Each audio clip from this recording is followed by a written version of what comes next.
And welcome to another amazing episode of Retrovaniacs. As always, I'm Jeremy Parmentier here with Billy Holiday. Hello there. And Jeremy Gregory.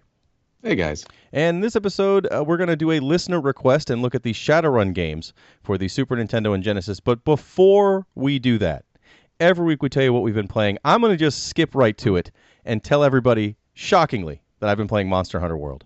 And unfortunately, I wish I could say I was playing a lot more, but this was the Final Fantasy XIV crossover event. It's actually pretty damn great.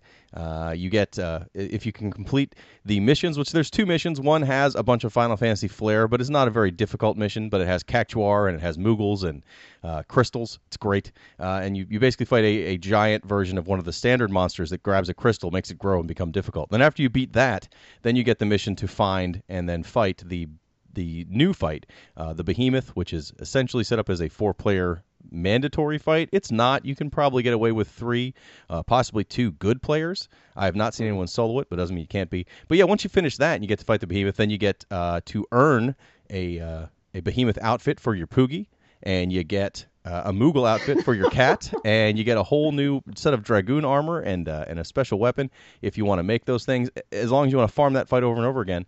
I probably spent, and I'm not joking, about 6 hours just trying to beat the Behemoth on different groups. And it reminds me a lot of MMOs, the way that this fight's designed, and it's supposed to come like with a Final Fantasy XIV style. So if you don't know how to move out of the way of giant glowing meteor spots, and if you don't know how to hide behind a meteor when he calls the comet or whatever down, you're not going to win. It's going to be very tough, and I think a lot of people who play this game may not be used to the way MMOs are played, because you can get really far in Monster Hunter by yourself. I mean, you can basically get all the way up to level 50 plus essentially on your own. And there's only been one fight that really requires a group, and that was the Kolv Taroth Gold raid fight that was actually 16 players, sort of, for Monster Hunter. That's just 4 groups of 4, but still, you could not do it alone. And this is the next fight that's tough. It's not as hard to do with a small group, but individually it's a much tougher fight. So I've been playing a lot of that, but I also years ago, Jeremy Gregory gifted me with his old Vita out of pity, and I had some problems with it because I don't know if anyone's had. I think I explained this before, but I probably didn't. I took it in a car on a car trip, and it was so hot in the car that it actually melted the glue that held the L and R buttons on. So they would still be there, the buttons are there, but they didn't work, and the glue would melt down and get on the connectors that actually affect the other buttons. So eventually it didn't do anything. It wouldn't work at all. It would turn on, but none of the buttons did anything, just the directional pad. So I looked online at what happened. Apparently it's a fairly common problem that people run into. So I cleaned it like it was requested, and then I had to figure out how to put it all back together. So I did that, but I didn't do it really well. First off, I didn't use the right glue. I used rubber cement. I don't recommend anyone try to rebuild their Vita with rubber cement, but I did so. And so I've had an L button that really hasn't worked very well. But I finally got tired of that, took it apart, and took my time to put it back together the right way to get the L button back working, solely because David Boyce, who was one of our guest hosts on the Double Dragon episode, was complaining about how Jet Grind Radio / Jet Set Radio is a terrible series of games. He did not like it at all. He says it hasn't aged well, and I wanted to prove him wrong. So I downloaded it again for the Vita and been playing that when I'm not playing Monster Hunter World. And I still like it. I don't know if you guys have played it recently or have ever liked it, but he was going on about how bad it was and how, it's just that you remember it being good when it was new and it's not good. I still think it's actually really fun. I loved it back in the day on Dreamcast, and I believe I played the Xbox version, whatever that one was, the Future or whatever. Yeah. But man, that Dreamcast game, I loved it. I played the hell of it back then, and I really haven't played it much now, so I really don't know if I could say that it holds up really. Yeah, that was my jam on the Dreamcast. I also played that one to death. And that was one of the handful of Dreamcast games I had, and loved that one. I really haven't gone back. It's been a long time. We're talking 10 plus years now. So it would be interesting. I'd like to think it would, just because I have a lot of fond memories of it. But I mean, who knows? It definitely has some funky parts where you're not quite sure if it's like, oh, does this actually transfer or not? But the basic. Mainly the levels where you have to chase gangs are pretty difficult, and I remember them being difficult before, but maybe it's just trying to transfer that control to a Vita. It doesn't quite have as the finest control as it would need on the Dreamcast, but still, I'm still enjoying it, playing it fully, and I made some special sprays with his name on it just to show him up. But Billy, what have you been playing since our last episode? Well, I finished up that Shantae and the Pirate's Curse, which stayed a strong game throughout, and I immediately picked up another game in the series and have yet to begin it, but I am beginning a new job soon, and I'm going to be doing a lot of traveling on it. So I'm going to be staying at places that are not my home on a lot of nights. So I've kind of loaded up the 3DS with various games, and I've got the PS4 out, and not knowing what my internet connection is going to be like where I'm at, I put some games, that don't really require online. I've got a lot of the kind of the revamped PS2 games that they've done on the PS4. I've thrown on there. I put Destiny 2 back on just in case the connection is well enough. Jeremy Gregory has tried to reignite my interest in it, and I picked up the add-ons for it, and it seems like almost instantly it solved my problem with it, which was that I ran out of things to do as I sat there last night staring at the screen thinking to myself, this is too many things to do. So I'm going to be working on that. But in the meantime, when I was finding out what to install on my 3DS, things I've purchased over time, I started playing Luigi's Mansion, Dark Moon on there, which I had picked up upon release, played maybe up till I played about 3/4 of it, and then just didn't finish it. I got stuck at some point and got frustrated and just put it away. But I have been playing that, finished it up, and I tried, Lord help me, I tried sinking all the time I could into today's game besides those. Well, Jeremy, have you been more mobile at all since the last 2 episodes? Yes, I have actually. The splint is now off of my leg, and I'm in the process of rehabbing that.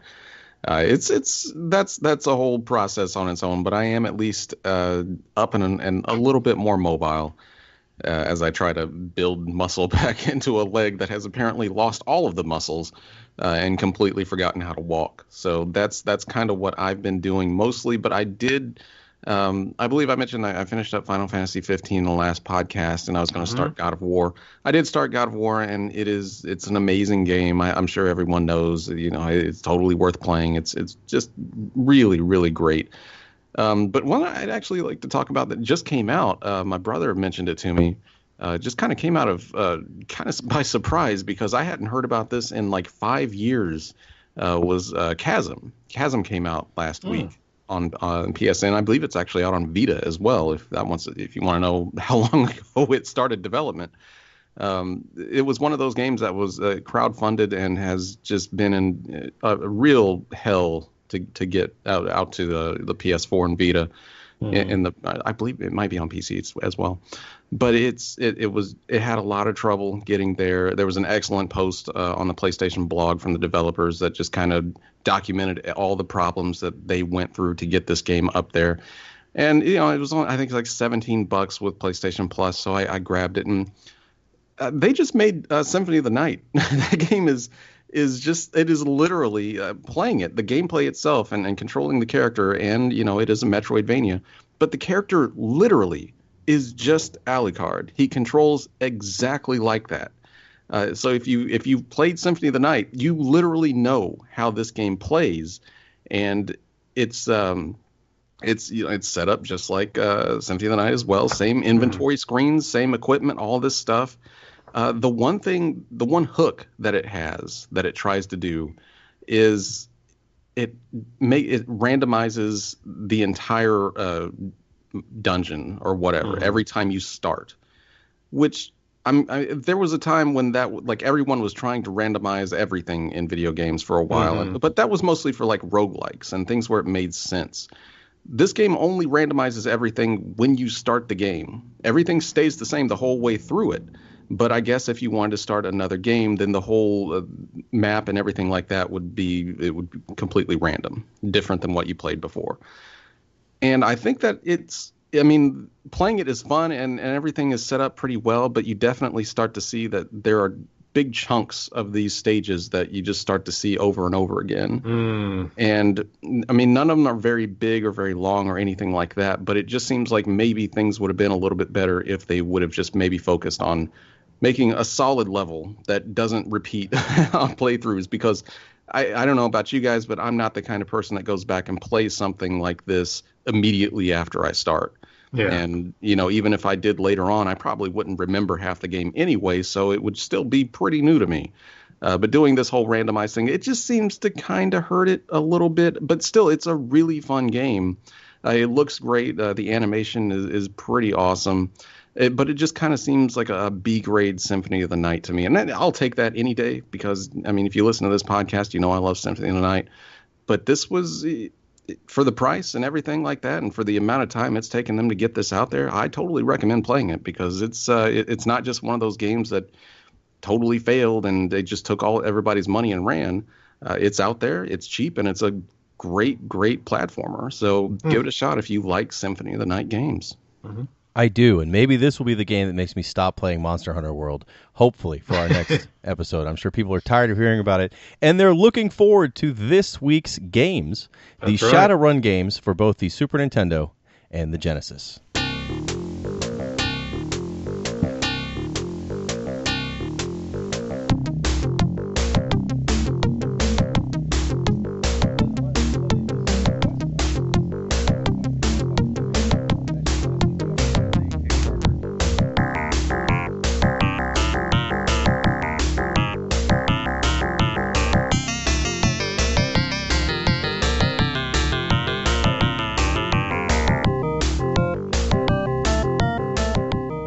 Now, as a reminder, this was a listener request. This was a request by Kyle VonKubik. We mentioned it last week. He actually has a Kickstarter to do a T-shirt and kind of like a poster called Arkado Returns.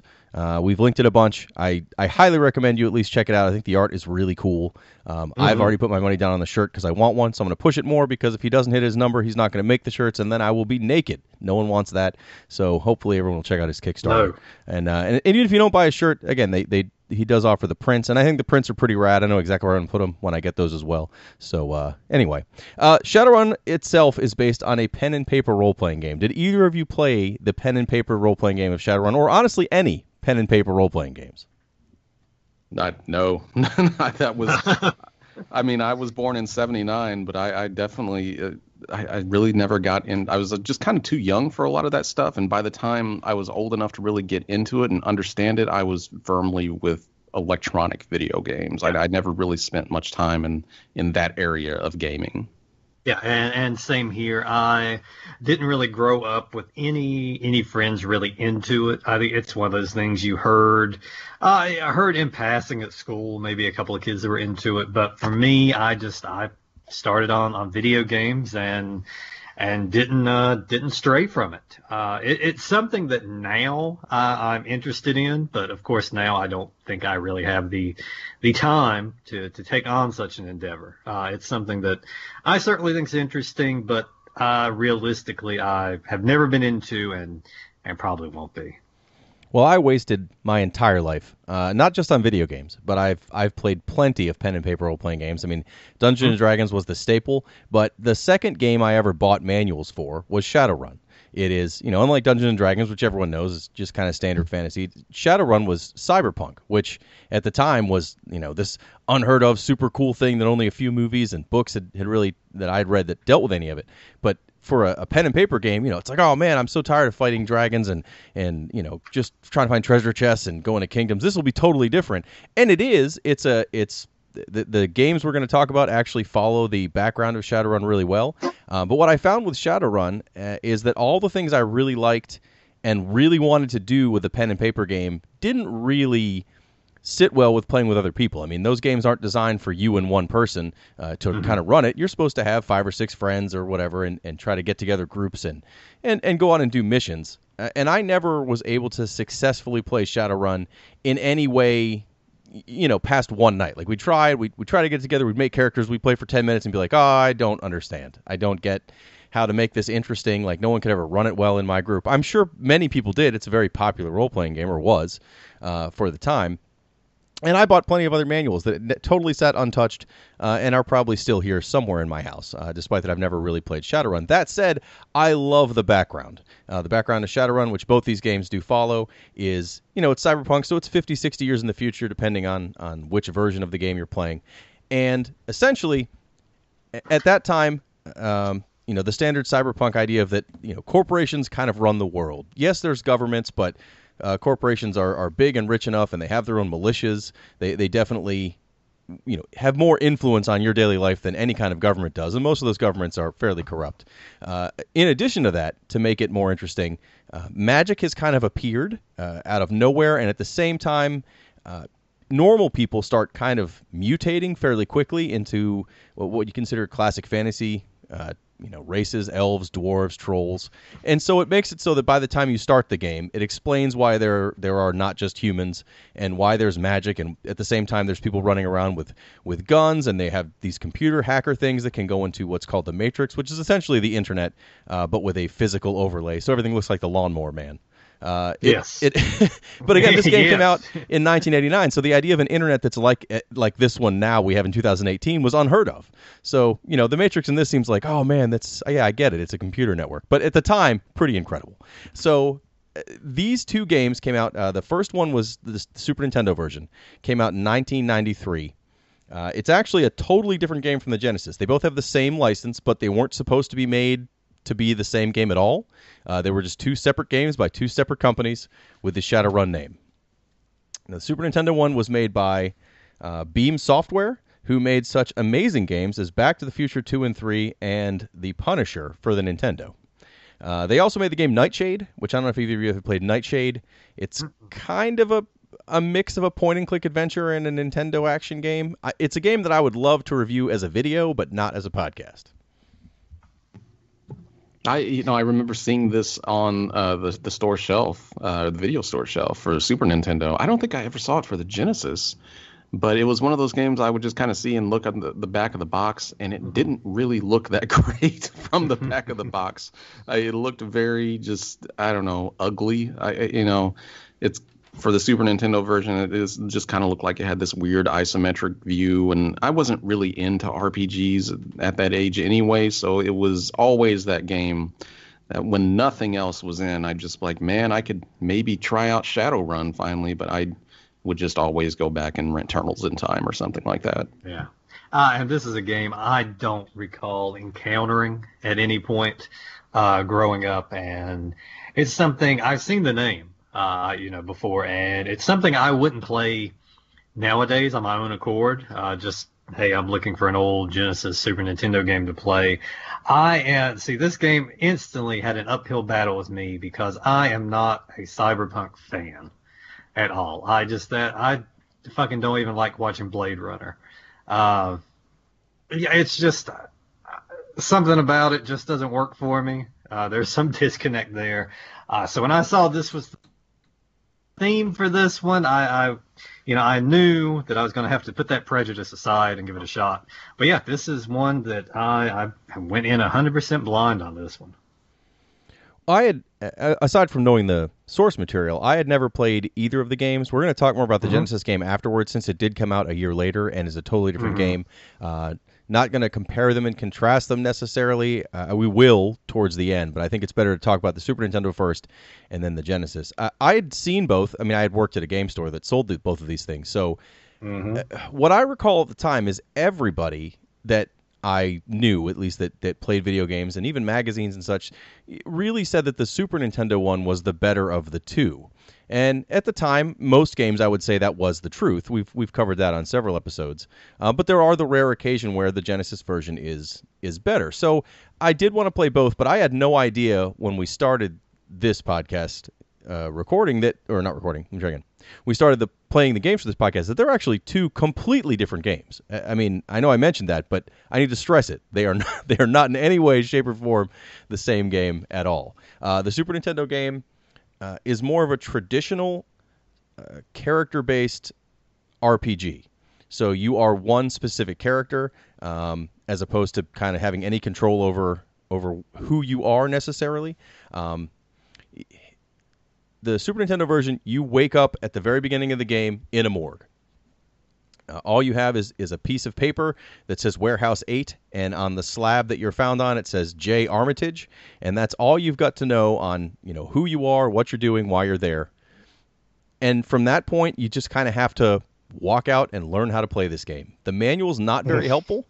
I did read the manual for both games. The manual is helpful if you don't know the background at all, and it does explain kind of the basics of the controls, but as far as what you're doing and how you get around and how to successfully play this, the manual is less than helpful. Now, with both of you guys, I know I had the same problem. I started this game, and I probably spent the first hour just dying over and over again until I figured out exactly what I was supposed to be doing. I spent more than the first hour dying over and over again. The Super Nintendo one, I really put the least amount of time into, and I can't say I really made much traction at all in this one. I don't know if there is a fancy. Did you read the instruction manual? You're the manual guy usually. I did. I did. And it's not, and you still don't find yourself equipped to venture out there and make things happen. Well, I don't know. I really couldn't get into this one that well. I died a ton, and it's a lot of trial and error and just figuring out what is what. And I mean, it's a downfall of the games back. As much as I bitch about tutorials nowadays, I would have fucking gave anything for a little tutorial to pop up at the bottom of the screen for me. This is one that you're kind of put out into the world, and you have to figure out how to function. And I mean, some people appreciate that, and that can be fun to learn, but it aired more on the side of frustrating for me. Yeah, and it was kind of the same thing for me. As soon as I started up the Super Nintendo version, the first warning sign for me was a cursor, which is never a good thing to see when you're playing a console game. No. You generally want direct control over your character, which thankfully the Genesis version does have, but the Super Nintendo, you've got to use a cursor for everything, and man, that just really slows that game down. And especially with as frustrating as the getting into that game and figuring out what you're doing is really a hindrance for someone that hasn't played it in the past. Like I said, I haven't. So yeah, getting into this one was not easy at all. And that's my biggest thing about it. That cursor, I knew from the moment I saw it, like Jeremy said, that's a red light for me. Just cursors and consoles just have never gelled for me. I think it takes a game that, as we'll see with the Genesis, which isn't, you're not speeding along on there by any means, but it takes a game that could have moved a little quicker. And I feel like just having to control that cursor with the D-pad just really slows down the pace. Well, it's not even that you control the cursor with the D-pad, because that is true. But I thought this from the first, when I first started playing, and I'd already read the manual, so I knew there was a lot more involved to this than what you'd first think, is I thought this was mainly a point-and-click graphic adventure with some combat. Because the very beginning of it, just getting out of the morgue and kind of figuring out what to do in town, is a lot of, you walk around with the D-pad, but then you push the B button, and that turns into a hand. And then that goes around the screen and lets you see items, and you then go up to them, and when you click the button again, it lets you use items or look at items. But then, at the same time, it doesn't stop time. So if you're in the middle of something and there are guys running at you to shoot you, you push the button to use, the hand to use an item or whatever, and meanwhile, everything else around you is still happening. So you've got to already kind of know what you're going to aim for, what you're going to do with that cursor hand.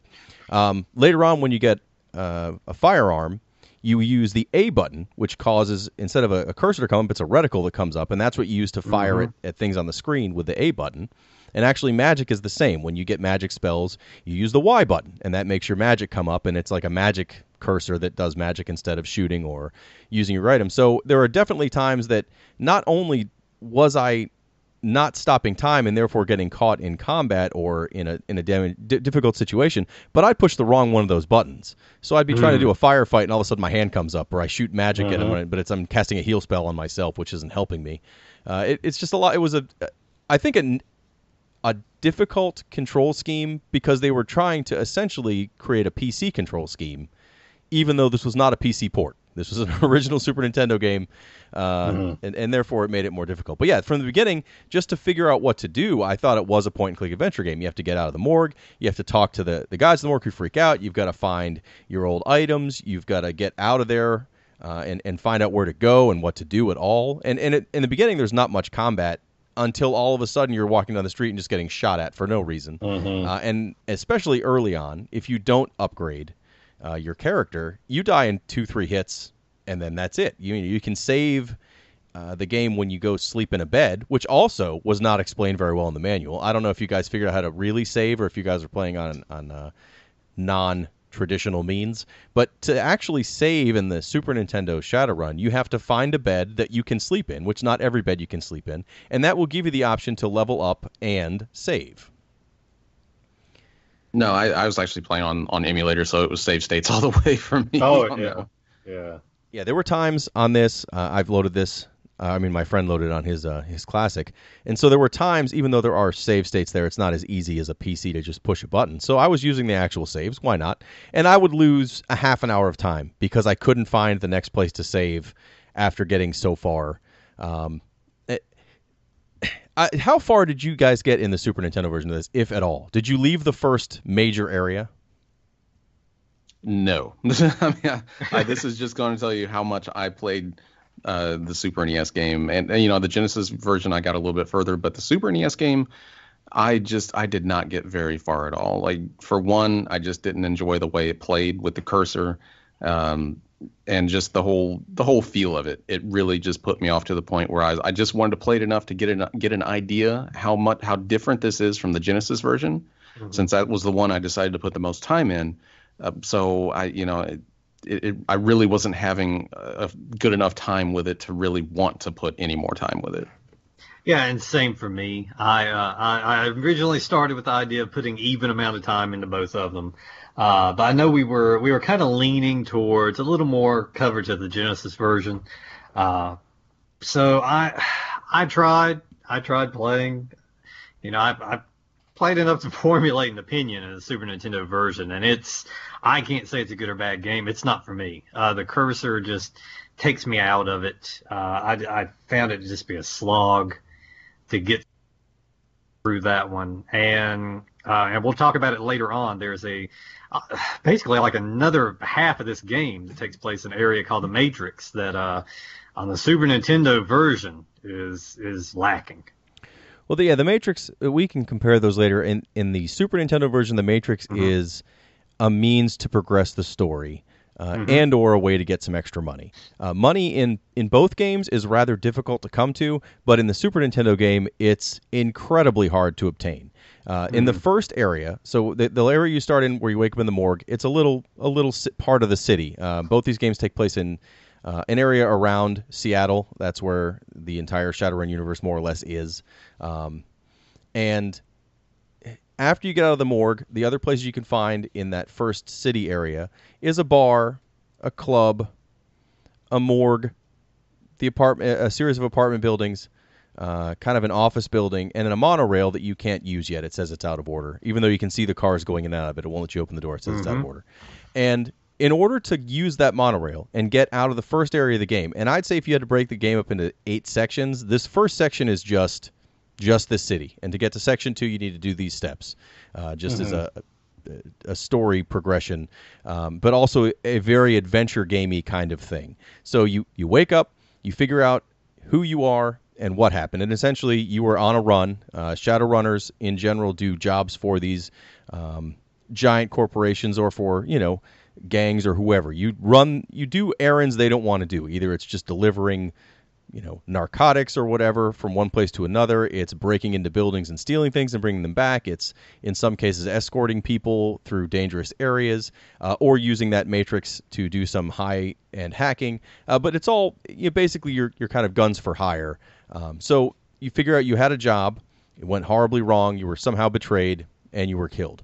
So just to get out of the first city, you've got to talk to people all throughout the game. Almost anyone that you can walk up to that's not shooting at you will talk to you. And you, instead of just going up and saying, like in a traditional RPG where you go up to somebody and they have their script of 2 or 3 things they say, you go up to people and they do have that script of 2 or 3 things, but then you can ask them about keywords. And the keywords at first is only like 5 or 6 words. So it's easy to walk up to everybody and ask them about the 6 things you know. Later on in the game, you probably have 30 to 40 things on your keyword list, and you don't want to ask a person about 40 things, because if it's not one of the 2 or 3 keywords they know, if any, because there are random bystanders that know nothing, they will say something like, I don't know about that, bub, or whatever, like 100 times until eventually it's like, oh, yeah, that bar is across the street. You have to say this word to get in the door. And it's that kind of adventure, like graphic adventure layout that you have to deal with to progress the story here. So, yeah, you eventually find a dead man in a room. In this apartment that you find the key to room 6. You go to room 6. That's where you find your first bed. Eventually, you figure out that the other person that gave you the job has these tickets to get into a club, and you need to get in the club to find a specific contact. So you have to go get a police badge somewhere and fake that you're the police at the morgue to get access to the body, to get these tickets so that you can get into the club. And then you talk to the guy in the club, and it warps you to the second area. And that took me probably 3 or 4 hours of fumbling around to figure out how to even get out of the first area. And that's when I knew this was going to be, I probably should have not done both games. I probably should have told you guys we were going to focus on one or the other, and that's why we delayed this episode. That's just one small piece of the story to get through the game. And the entire game is like that. You have to kind of know who to talk to and when to unlock different areas. There's parts of the game that I'm not sure how you figure out in the game. I had to look up what to do in certain sections. It's dense. The story is very dense. But while you're trying to figure out what to do in the adventure game, you've got to get yourself powered up. And the way you power up in both games is by getting karma. Karma is essentially experience points in the Shadowrun world. In this game, in the Super Nintendo game, the only way to get karma is to kill things. Now, the shooting engine is not great, but also you don't have a handgun for the first little bit until you find one on the ground.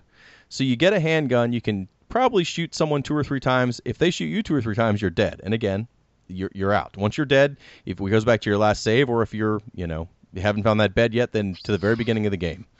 There are no comebacks, and it's very, very quick to die. Especially, this game is not good at telling you where you shouldn't be, except that when you're where you shouldn't be, you're getting mauled, and it's almost an immediate death. So once you kill enough smaller enemies, you'll get karma. You go to a bed somewhere, sleep, and all of a sudden you can spend your points on however you want to build your character. And that's what I liked about this game for the character building. It wasn't like a traditional RPG where you level, if you're a fighter, you level up, and at level 4 you get this specific attack, and at level 8 you get this specific attack. You didn't have to go buy a lot of your upgrades. You basically would put points into your stats as you wished. So if you had 17 points of karma when you finally went to your bed, you could put increase your strength by 5, or your body by 5, or your strength by 5, or your ability to use the Matrix hacking ability, and it lets you kind of build your character the way you want, which is how that game worked on pen and paper as well. So I did like that, but I do think the way you're supposed to build up your character and to kind of do RPG farming RPG, just grinding in this game is almost inexcusable. It's not like there are people everywhere for you to fight effectively. So what you got to do is you got to find a place, like you'll walk into a screen, and there'll be one guy in there that you can fight, and you can take him out. You're just supposed to go in and out of that doorway over and over and over again, fighting that same guy over and over again until you're hurt enough where you want to go find a bed, sleep, heal, and use your, get your karma built up. That I did not enjoy at all. I found leveling in this game to be really, really painful until later when it almost doesn't matter. There's parts of the... Oh, sorry. Yeah, I mean, you were to just go back real quick when you were describing that story and like what you're doing to get through that first area. I was just like, man, just hearing that, like the game, it sounds so cool. Like especially for like a Super Nintendo game, like that was pretty rare to get that kind of game on the Super NES. But everything after that you were talking about, fumbling around, trying to figure out how to get your character to a reasonable state where you're just not dying over and over. Figuring out who you're talking to, using keywords. It is, I mean, I really appreciate trying to do stuff like this on the Super Nintendo, and it's really neat to see how developers tried to do that, because this is really just an old school Western RPG on the Super Nintendo and to an extent the Genesis.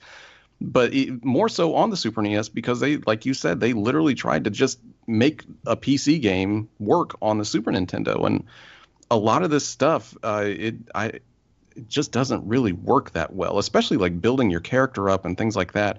I just didn't get it. And maybe that's my fault because I just didn't take the time to. I can't reasonably criticize this game because obviously I didn't spend enough time with it.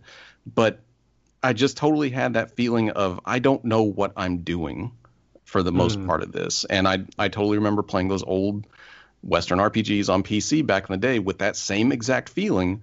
And there would be other people that had put hours into it that absolutely love. They know exactly what they're doing because they've spent so much time with it. But for someone that's just getting into it, I just did not know what I was doing. It's definitely a game you want to have the manual for. I mean, they don't explain what the stats do very well. I mean, it does kind of give you a summary of each stat when you are leveling up your abilities, but it doesn't really explain it very well. And you may not understand how all the mechanics fit together because that even with the manual, that's not explained incredibly well.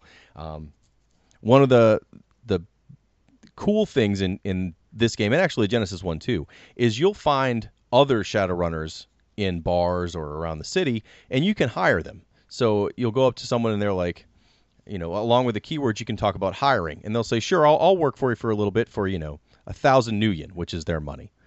And that's a lot of money. I mean, in the game, $1,000 would take you probably half an hour to farm effectively early on.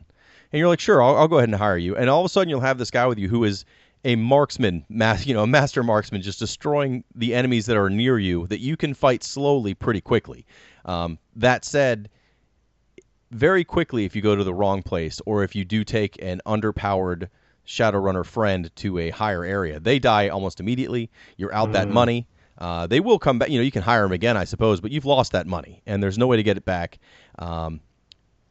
It's very easy early on to get caught into a trap where you'll try to just hire people to do all the fighting and help level your character up, but then you won't have any money. And like I said, it's very hard to get money in the game itself. I mean, to buy the most basic firearm or whatever, it's $400, 400 Nuyen, and you'll kill a guy and he'll drop $10. You're like, okay, great. So you have to kill all these people over and over again and hope they drop $10. And eventually, if you kill 40 of them, you'll have enough to buy that gun. Or you could have spent, your $400 hiring somebody to kill all these people for you, and that's great, but then you're only going to net like $100. So it's easy to try to take the easy way out because you're going to level fast. There are places in the game that are kind of cemeteries, and ghouls will come up, and that's an easy place to farm for experience.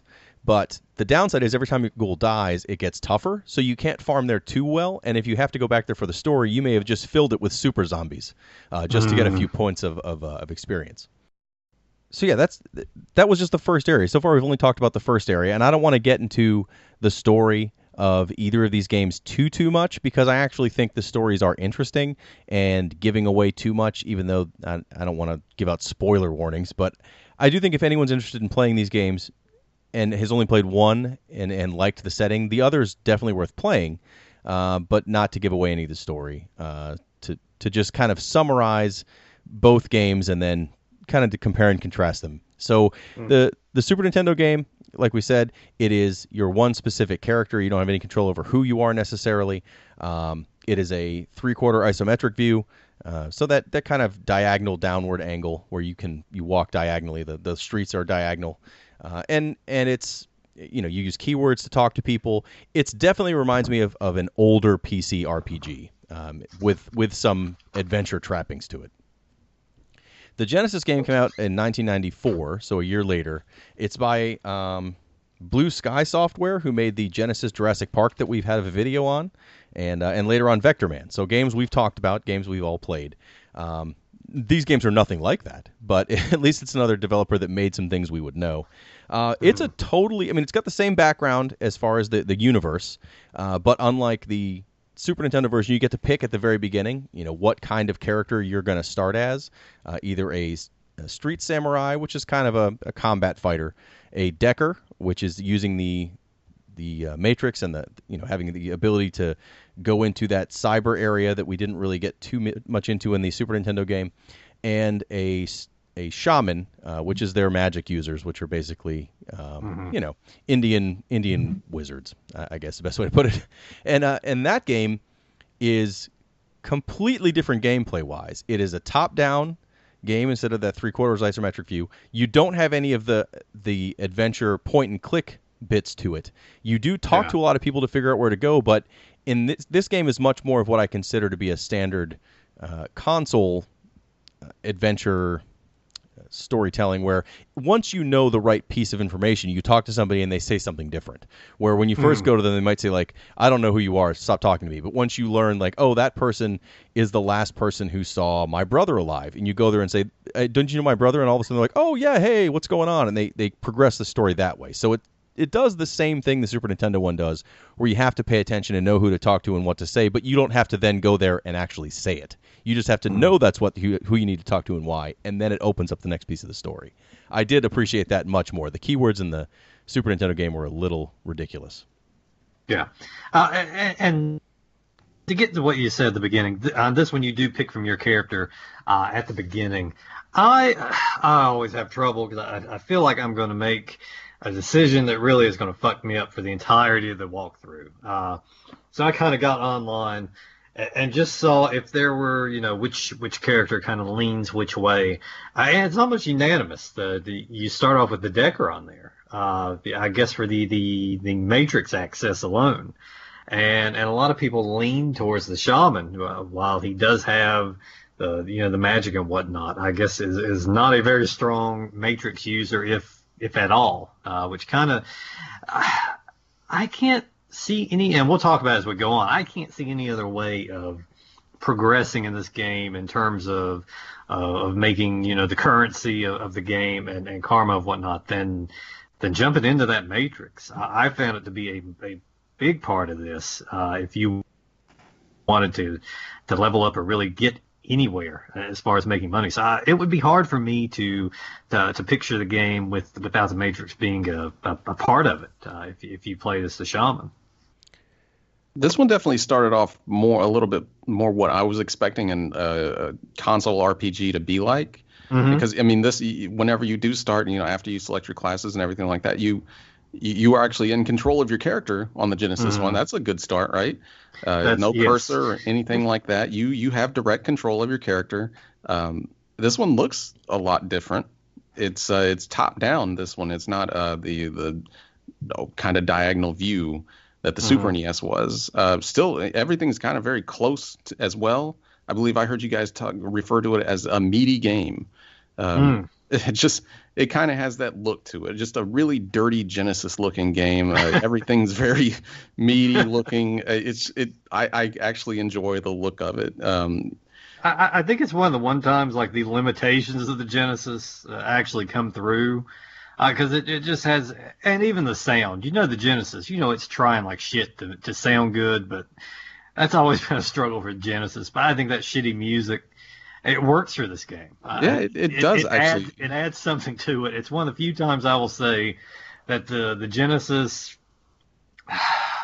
the sound limitations of it have somehow I just livened up this world. It works. It works just fine with it. I don't know if they were going for that look, or if that was just the best the system could push out. But it conveys. Not a big cyberpunk fan, but I have a good knowledge of what it should look like, and this one does a really good job of kind of conveying that look and the sound. I have to, and I don't usually give the Genesis. I don't usually tip my hat to them on too much in comparison to the Super Nintendo, but I think we'll find as we progress, I'm going to be doing that a few times, and this is one of them. I like the way this one looks and sounds a lot better right off the bat. Unfortunately, like the Super Nintendo version, things went bad pretty quickly. I started just roaming gangs of people, just shooting the hell out of them, beating the hell out of me, and even though you do have direct control over your character, you still have to kind of put a cursor over them and shoot them or punch them or whatever. But even those early battles, I wasn't getting anywhere. And I kept wondering, like, am I just starting these games wrong? Like, am I just missing something completely? But I think that's just how these games are. Yeah, this game, I played the Super Nintendo one a lot more than the Genesis, assuming they were the same game like an idiot, and then realizing they weren't. I didn't put enough time into this game to really dig into it. Like, for example, the Matrix section we're going to talk about, I tried it, and I kind of get it, but I don't really get it in this version. I do in the Super Nintendo, and in the Super Nintendo game, it's essentially the dumbest version of Minesweeper you've ever played. But this is much more involved. You actually have to buy the right gear and the right programs to put in your deck so that you can get through and break through these security systems. We'll talk about that more in a second, because I think this Genesis version, that hands down makes the game. But yeah, when you start out in this game, you do have a story. So even though you get to pick your character's background, the actual character himself, Joshua, has the same story. Essentially, you're flying to Seattle to figure out what happened to your brother who died. His name is Michael. He was a Shadowrunner. He gets some mission that was supposed to be, super hush-hush, and he dies. And so you're going there to find out what happened to him and if possible, avenge his death, because that's what you do in every role-playing game. When you first get to the first area, you get to the last place that you knew he was staying at a hotel, and the guy basically is like, sure, I'll give you his stuff back for $250. And you have, I think, $20 on your possession. So the way you have to get money, if you're not going to be a decker and learn how to play the Matrix game, and that is probably the best way to get money early on, is you have to find your Mr. Johnson. Mr. Johnson is the guy who gives you all your jobs, and you do basic missions over and over and over again in that first area. The first area that you're in is the Redmond Barrens. It's probably got 10 buildings.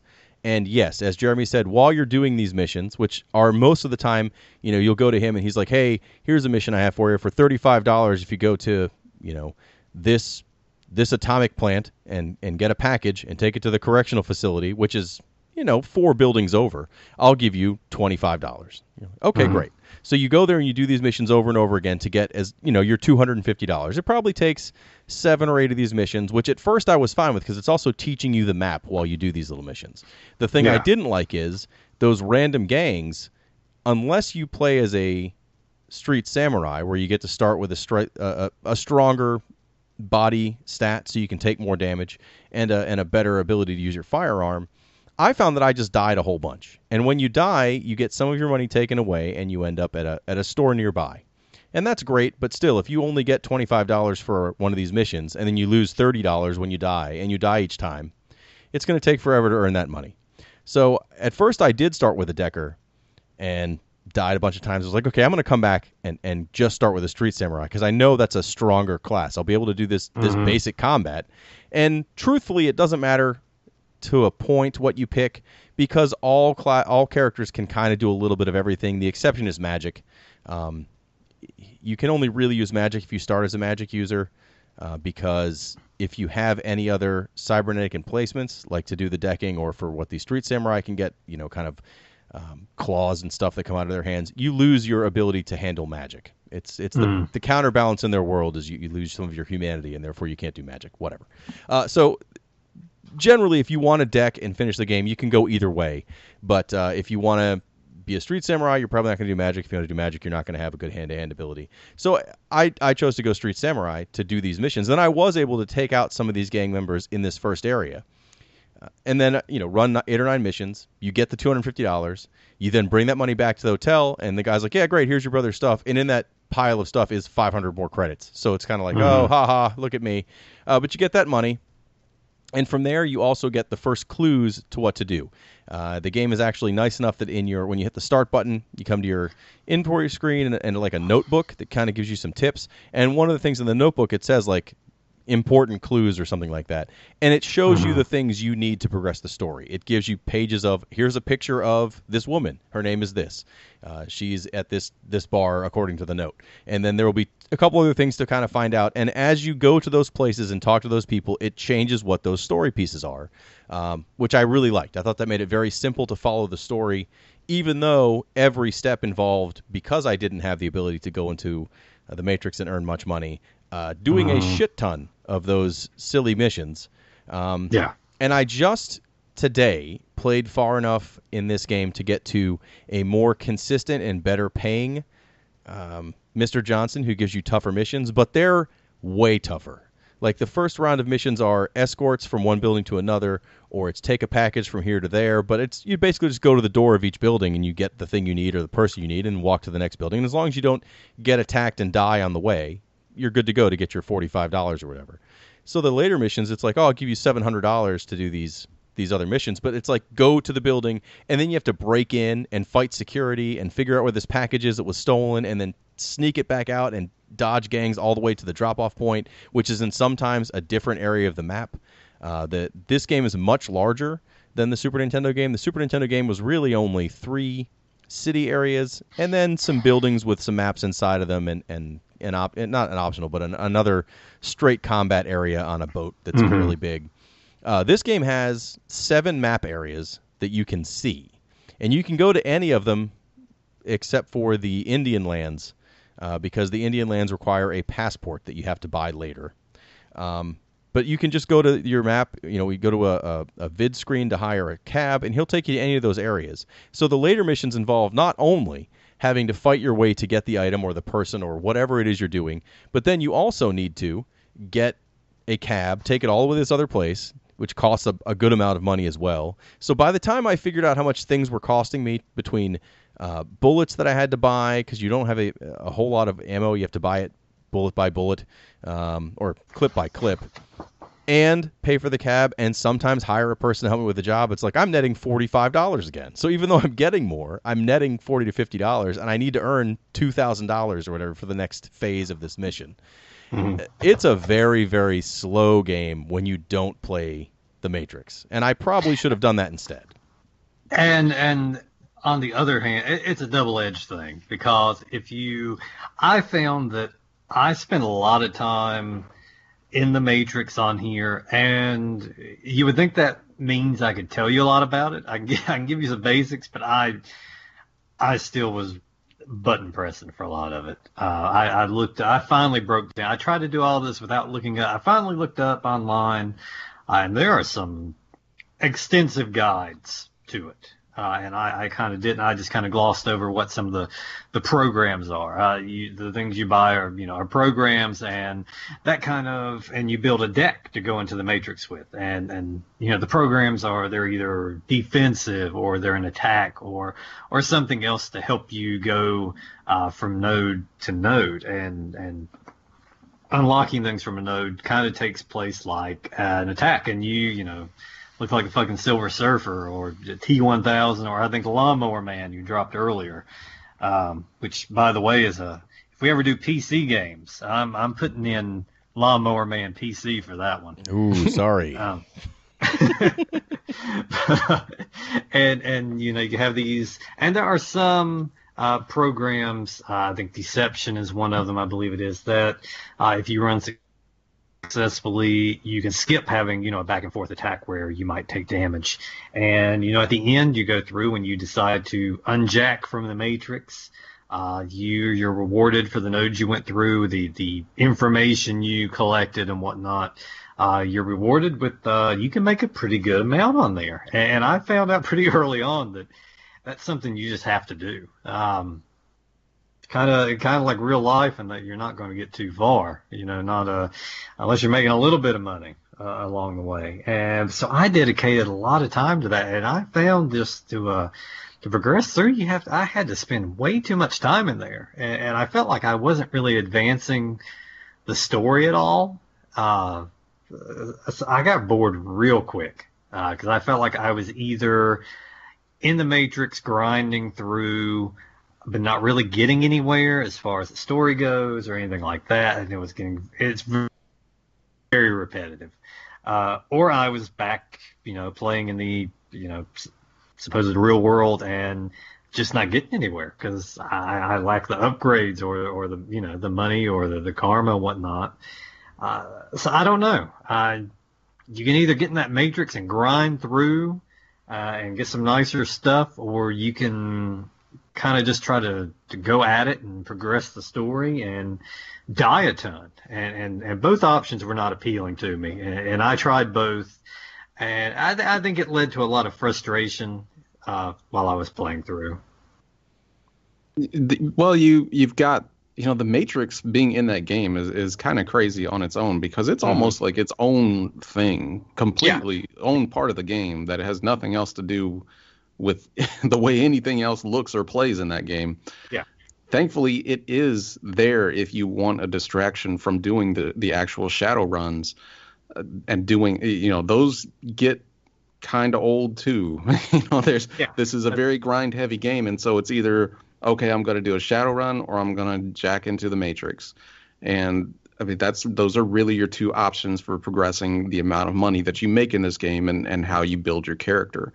So it's, if you don't enjoy doing either of those, then you're probably not going to enjoy playing this game at all because that's what you're going to do most of the time. Yeah, I mean, that's what it has to offer you. You do the shadow runs or the Matrix, you've got to do one. You cannot progress through this game. And as far as leveling up things on your character, I found, what did you try to, what kind of build did you go? I put everything into guns pretty much. And I found that seemed to do me just fine. The guns, and I think a computer, I believe, is the one you upgrade to help you out in the Matrix, is what I really focused on. Those are the skills, yes, that's right. But your stats also affect both the Matrix and the regular. So I would do for my stats, again, this was not saying this is the right way to do it by any means. In fact, it's probably the wrongest way you can play this game, and that's a new word, is I did body and got it all the way to full, because that means you can take the most damage. I did strength so that my hand-to-hand, which is otherwise useless, was actually pretty good. And then I did guns, and I got firearms all the way up to 8 or I think 8.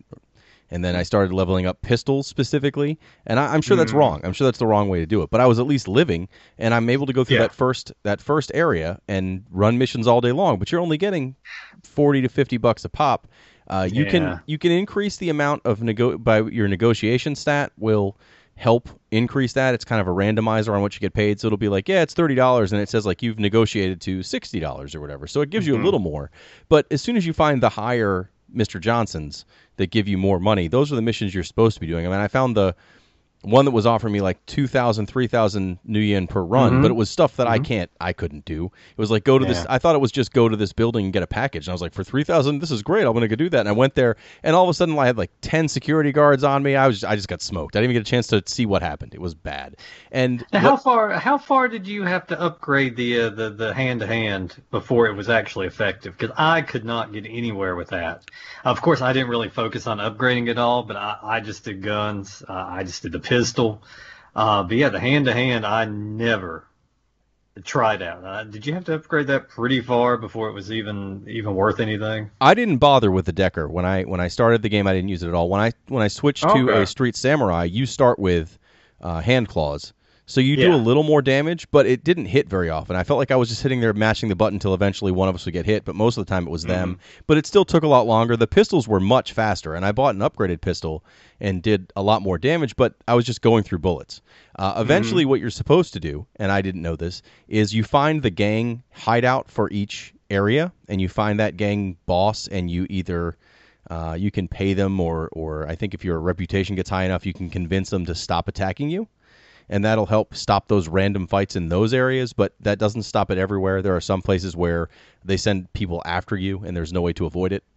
I mean, I really like what the Genesis version tries to do. Like, I really think it meets what I would want in a Shadowrun game, at least in 1994 terms. It just, especially after playing the Super Nintendo one, where I felt it was much more of a here's exactly what to do to progress the story, and that's all you're doing is progressing the story. This is so much more of what a pen and paper role playing game, or even what an open world game would be, where you just have a bunch of side things you can do, and you should do to some level to upgrade your character, to eventually progress the story one little piece farther, as opposed to the Super Nintendo one was like, do this until you can survive, then go here, until you can survive, then go here, and it really does kind of point you to what to do next. Where this, I felt, was a lot, like, I know where to go next, but I'm not anywhere near strong enough to get there. I've gone to where I'm supposed to go, and I just keep getting killed almost immediately. So I obviously need to increase my character and get better weapons and armor, but that takes money, and that means doing a bunch of these jobs over and over again. And that when you die in this, it thankfully doesn't kill you, but it might be worse, because instead you get sent to the hospital where they take, I think it's up to 10% of your total money.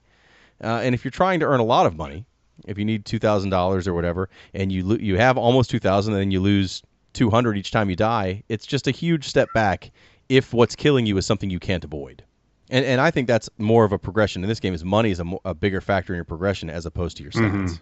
You get a lot of karma in this. I think the Super Nintendo one karma was a little slow to get in certain sections because you had to kill people only. So unless you were willing to go to a spot and go back and forth into a room and cause enemies to respawn and fight them, you were going to slowly earn karma. This game, you get karma from doing those little jobs. So as I was doing these sad little jobs, I was watching my karma go up, and that's great. But if at the end of the day I've got all this karma and my stats are really high but no money, it means I still have to do a bunch of these sad little jobs over and over again to get a cab, for example, to go to the next place, to find the next job. And then you die there, and you get sent to a hospital in a different map, so you got to have some money to get a cab back to this first place. It's like, I really like it, and I know I barely scratched the surface of this game. I mean, both of these games have a lot more than I expected. I played the Super Nintendo one enough to really know how to play it. I did a good amount of time on that, and again, thinking they were the same game, that made sense to me. I think if I would have known this ahead of time, I would have probably spent more time on the Genesis version like you guys did. I think it's a more interesting game with more things to do, but I can also kind of see why. At least what I remember was people saying the Super Nintendo one was, quote, better or the one to play. It's a shorter game, I think, because you don't have to do all these repeatable quests over and over again. And once you know what to do, you can probably blow through the Super Nintendo one in an hour and a half, maybe, because there are some definite spots where you can kind of farm grind real quick if you know exactly what to do.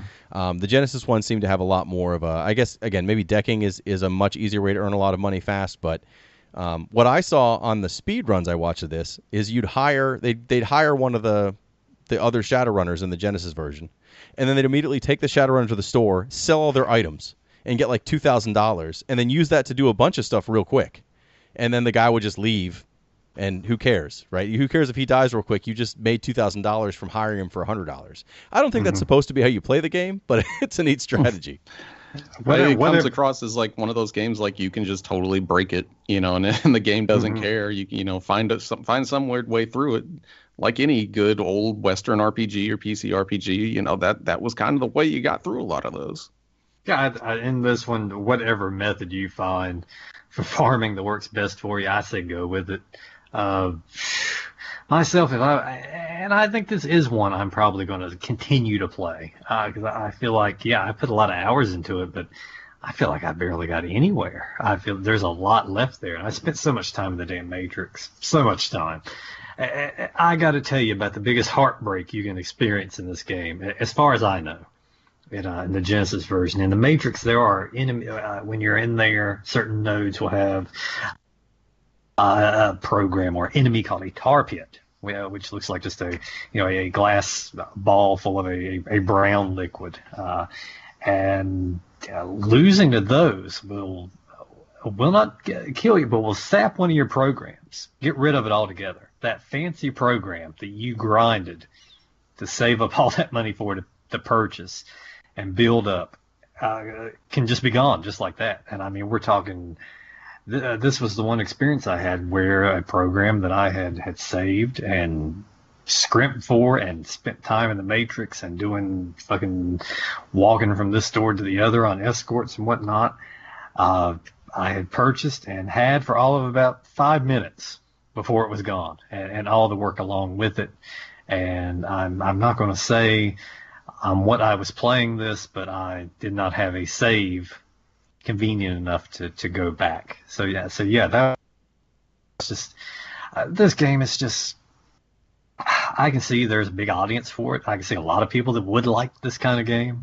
I think you really have to be in the state of mind to want to sit down and grind through something and, experience your story a few pieces at a time, because there's going to get to the point of where you're not going to be able to progress until you're leveled up, until you have better gear and whatnot.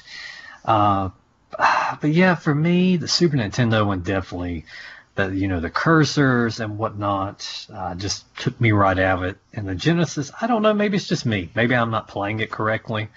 I found that there's promise to it, and it felt like there was a whole lot of game out there to enjoy. But I just felt like I was just confined as far as what I could do because of needing the currency or karma to advance. Yeah, and they're both unforgiving games. I think the Genesis probably has a bit more of just being in a very unforgiving game at times, because there's like times you'll just be walking around and something will pop up, like a text box being like, oh, wanting you to do something, make a decision or something like that. And it's not like you're actually doing anything. If you just choose the wrong answer, you're dead. There's no real right or wrong to it. You just have to take a guess. You could check, take the obvious right answer, and it's like, oh, well, this guy appeared around the corner and fucking shot you in the head. You're dead now. And things like that. Oh God, I can't. It's so just old school, and I can't stand that stuff anymore. But I would still myself. I would play the Genesis version more. That open world aspect to it, I love that. It's amazing that it's in a 16-bit console game. There's just a lot there, and even if you wanted to get into the Matrix and do stuff like that, it's all there, and basically an entirely different game to play if you get tired of playing the regular game. I think the Super Nintendo is probably the more cohesive role-playing game. There's definitely aspects of it that just kind of seems like it's a bit better made. It's there's more cutscenes. It's just more cohesive altogether. The Genesis version just seems like an open-ended mess, and you can just do whatever the hell you want if you can figure it out. And eventually, you'll probably just overpower that game completely. It just has that feel to it. Like by the end of it, you will be a god, but you start out so weak, and just everything is killing you, and you have no idea what you're doing. It's just got that feel to it, and I love that about those old PC and Western RPGs. But it's something that I just now playing it today and present day. It's been done better since then, but I can totally appreciate what they were going for with this. And I would, back in the day, if I played this and understood any of it, I would have probably just sat there and played that game for hours. It's a PC-ass console game. That's what I had to remember, and that's what I had to kind of piece together. The Genesis way more than the Super Nintendo. Super Nintendo feels like it's a console version of, what someone would want on a PC game, but this is that same difficulty. You play an old PC role-playing game, something like Wizardry or The Bard's Tale or any of those, it's all grind. The game is all grind, and you eventually figure out where to go next, and you do more grinding. And this is very similar. It's a good thing, but it is... Well, let me take that back. It can be a good thing. If that's the kind of game you want to play, this is a good game. But it is... You got to be prepared that you're going to spend a lot of time just figuring out kind of how to break it, like you said. And if you do that, you can probably kickstart the game a little bit to get to the more interesting parts. Because if not, you're going to do a whole lot of going from one building to another while trying to not get shot. And that doesn't last too long till you get bored with that. So those two games came out in 1993 and 1994.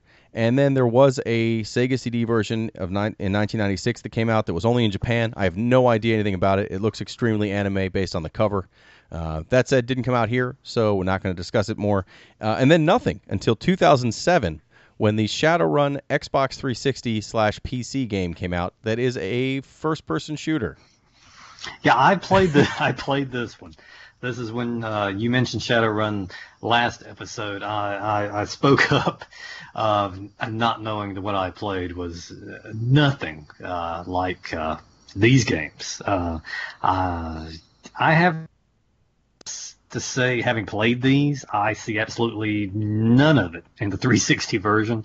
It was just, sadly, I mean, if you love these games, I hate to say that the 360 version was just another first-person shooter, just another multiplayer, shooter. The only difference was it had some magic aspects, some magic attacks in it. Otherwise, I mean, I remember I had a friend that was, like people were on the shooters that are being cranked out left and right then, big on it for a couple weeks, and I happened to be around then but played it a little bit, and really I couldn't differentiate it from many other games, many of the other 360 FPSs at the time. So yeah, nothing good nor bad to say about it. It's a very bland game. It's Call of Duty with a little bit of magic in it. Take that for what you will, but I couldn't really associate it much with these games. I don't think it even had a much story to it at all. No, it was a multiplayer shooter, and I remember when it came out, I was all excited there was a Shadowrun game. Even if it was first person, I was like, oh, that could be really cool. And then I realized it was just a multiplayer shooter. And while it does have some fans, and there are people who clearly liked it a lot when it was new, I was not one of them. I didn't give it any kind of a fair chance, but I did not want to play a first-person multiplayer shooter based in the Shadowrun world. I wanted to play an interesting role-playing game, and these actually, I think, meet that requirement for me far more than that game did. And then in 2013, Shadowrun Returns came out for the PC. It was a crowdfunded Shadowrun game. It actually feels more like what I expected from both of these games. It is turn-based combat. It is a traditional kind of strategy PC role-playing game. It's got definite story to it, and it has some expansions already. It's regarded fairly well, but it meets more what I expected from Shadowrun. But that said, I have to say these are both surprising games. I think the Super Nintendo one is probably not one I'll ever play again because I didn't necessarily enjoy the interface, and I think once you've gone through it once, there's no reason to play it multiple times, where I think the Genesis one, because you can kind of focus more on the decking aspect, or you can focus more on magic, or you could just go full bore guns and just destroying people. I think there's a lot of different ways to play the Genesis game, and it feels more like a grindy, fun little game. I don't know. I think that the Super Nintendo one, while one playthrough is probably better than the Genesis one playthrough, I'll play the Genesis one more often.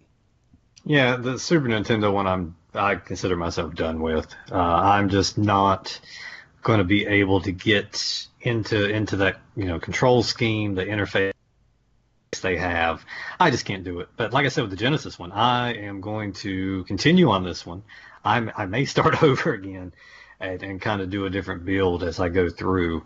And it's probably gonna be a guide assisted run through the game. But I would like to kind of make it a little further along and see what happens and maybe conclude the story. But yeah, I mean, they're different. They're certainly different. I hadn't played anything else like that on the the 16-bit consoles, mainly cause it's not really my thing. But I can see why, like I said before, I can see why people would like it, especially if you like the pen and paper versions of it. So I can't say stay away from it. If some of the things we were talking about, kind of the grinding, the leveling up different things, aspects like that, if those games never appealed to you, I don't think this game is going to make any big waves and change your mind about it. But if that sounds right up your alley, then this is probably the Super Nintendo version, a little bit less. This Genesis one, it's probably a game you're going to want to sit down and try out. Yeah, and it's totally different from what you would ever expect to find on these consoles. I mean, this is definitely not your typical console RPG experience, either of them.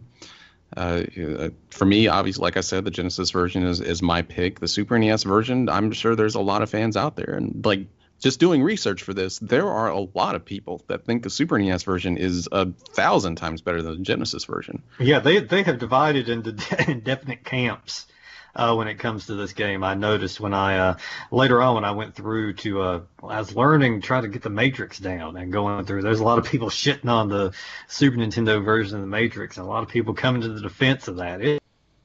It's something, and it probably says something about the game that I'm missing. That years later, both old players and people new to the game are so opinionated about it.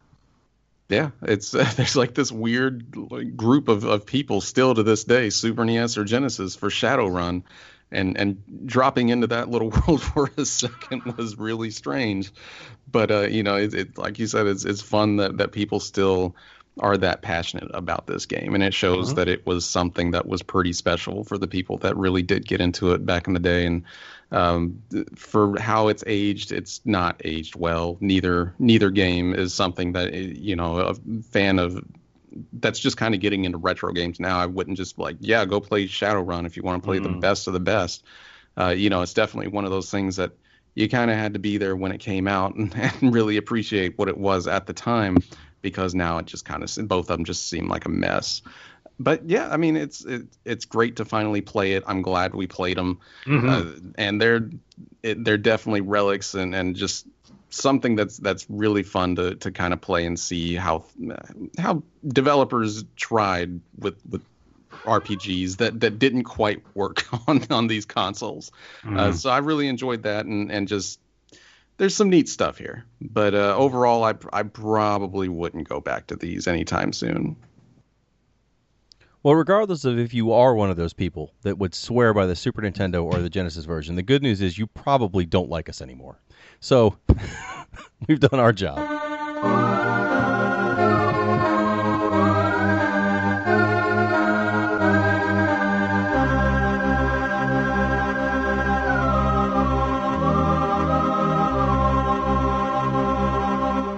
Next episode, I know it's been 2 months since I've picked a game. I have been put on house arrest for picking games, but I'm going to make it up to you guys. I've picked some games that you may not have been fans of because I'm trying to go back to the TurboGrafx or the Master System or the Lynx or whatever system I want to hit that we haven't done. So I'd like to return to the TurboGrafx, but we're going to go with one that I can't imagine you're not going to like.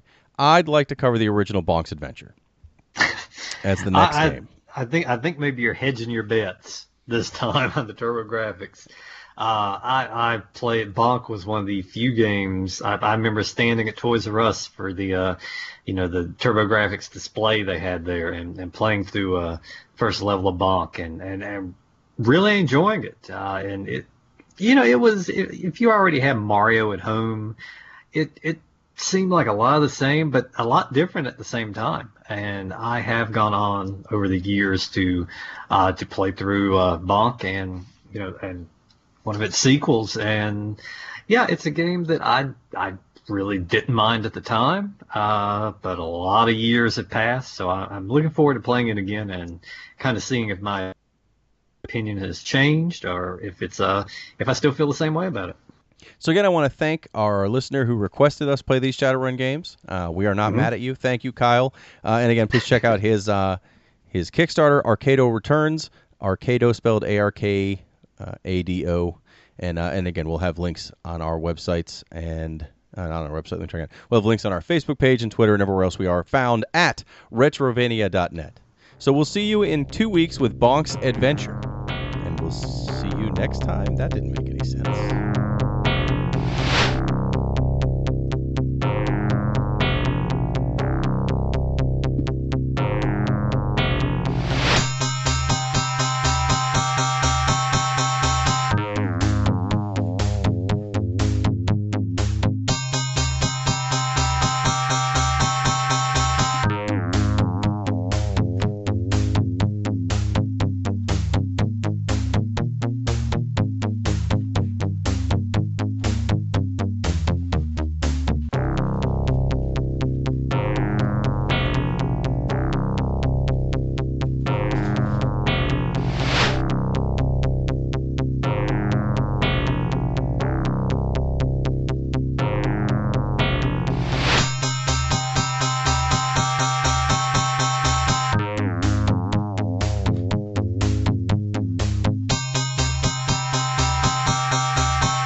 good enough. I'll redo that entry when I leave. Leave it. Yeah, that's good for now. Perfect. We'll see you in 2 weeks and next time. And next time.